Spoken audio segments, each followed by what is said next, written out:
6 दिन बाद प्रयागराज में महाकुंभ का आगाज हो जाएगा, जो करीब 45 दिनों तक चलेगा। इस महापर्व में शामिल होने के लिए देश विदेश से लाखों करोड़ों श्रद्धालु प्रयागराज पहुंचेंगे। मगर इससे पहले ही भारत में HMPV वायरस ने दस्तक दे दी है, जो हूबहू कोरोना जैसा ही घातक बताया जा रहा है, क्योंकि HMPV वायरस भी चीन से निकला है और अब भारत में भी इससे जुड़े मामले सामने आए हैं।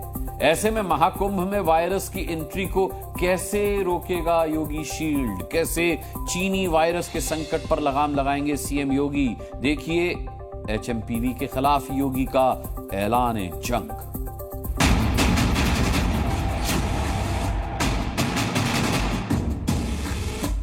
कोरोना की तरह ड्रैगन कंट्री से निकले एक और वायरस ने पूरी दुनिया में दहशत मचा दी है। चीन में HMPV वायरस के सैकड़ों मामले सामने आ चुके हैं। इतना ही नहीं, चीन के पड़ोसी देशों में भी HMPV से संक्रमित होने वालों की तादाद लगातार बढ़ रही है।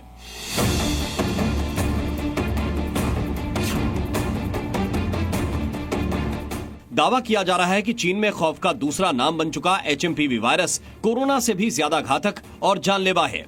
लेकिन सबसे ज्यादा हैरानी की बात यह है कि कोरोना की तरह यह चीनी वायरस भारत में दस्तक दे चुका है। कुछ राज्यों में HMPV वायरस के मामले भी सामने आ चुके हैं। बस यही महाखतरे का संकेत है, क्योंकि चंद दिनों के बाद ही प्रयागराज में महाकुंभ का आगाज होने वाला है। सनातन के इस महापर्व में 45 करोड़ से ज्यादा श्रद्धालुओं के आने की संभावना है।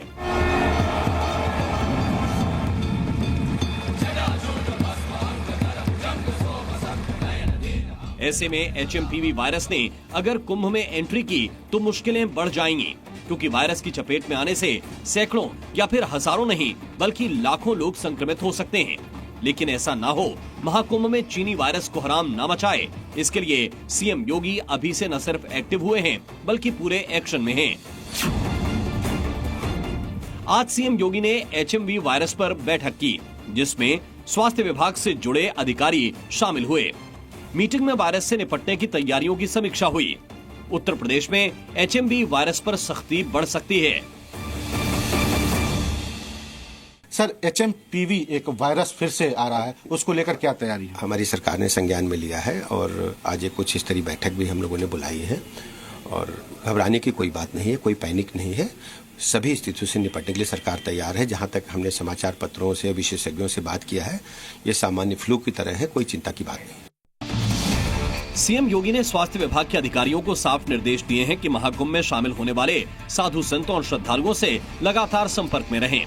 जरूरत पड़ने पर जांच हो, दवाइयों की उपलब्धता रखें। सीएम के निर्देश पर स्वास्थ्य विभाग अभी से ही एक्शन में है। वहीं HMPV वायरस की भारत में एंट्री के बाद कुंभ में शामिल साधु संत और अखिल भारतीय अखाड़ा परिषद भी सतर्क है। चीनी वायरस से बचाव और एहतियात बरतने को लेकर सख्त गाइडलाइन बनाने की तैयारी की जा रही है। हम भी, हमारा भीड़ भाड़ वाला इलाका है, वहाँ नहीं जाएंगे।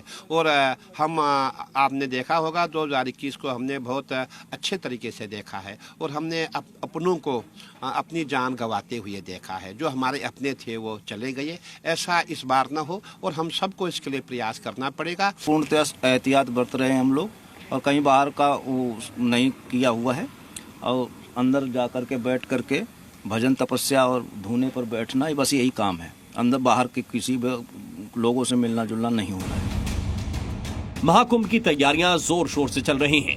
ये महापर्व पूरे 45 दिन तक चलेगा। हालांकि ICMR की तरफ से बयान दिया गया है कि HMPV वायरस से डरने की जरूरत नहीं है, लेकिन महाकुंभ मेले में आने वाले लोगों की संख्या को देखते हुए इस खतरे को नजरअंदाज नहीं किया जा सकता है। शायद यही वजह है कि सीएम योगी अभी से चीनी वायरस पर रोकथाम लगाने के लिए पूरी ताकत के साथ एक्टिव हो चुके हैं। बता दें कि महाकुंभ मेला क्षेत्र में अभी भी आपदा से निपटने के लिए 100 बेड के अस्पताल बनाए गए हैं। तमाम भक्तगण जो यहाँ पर आ रहे हैं उनसे भी इस बात की अपील की जा रही है कि अगर इस तरह के कोई लक्षण दिखते हैं तो वो फौरन अपना इलाज करवाएं और किसी भी चीज को हल्के में ना लें, क्योंकि 2021 के हरिद्वार कुंभ में जो कुछ हुआ था वो तमाम यादें अभी भी साधु संतों के अंदर दिखाई पड़ रही हैं। एक डर उनके अंदर भी है कि त्रासदी ना हो, कोई बड़ी यहाँ पर माना। और उसके बाद महाकुंभ जो इतना बड़ा आयोजन हो रहा है, देश का सबसे बड़ा आयोजन, दुनिया का सबसे बड़ा धार्मिक आयोजन हो रहा है, उसमें किसी भी तरह का खलल चीन का ये वायरस ना डाल पाए। कैमरामैन विक्रम सोमवंशी के साथ शरद अवस्थी, जी मीडिया, प्रयागराज।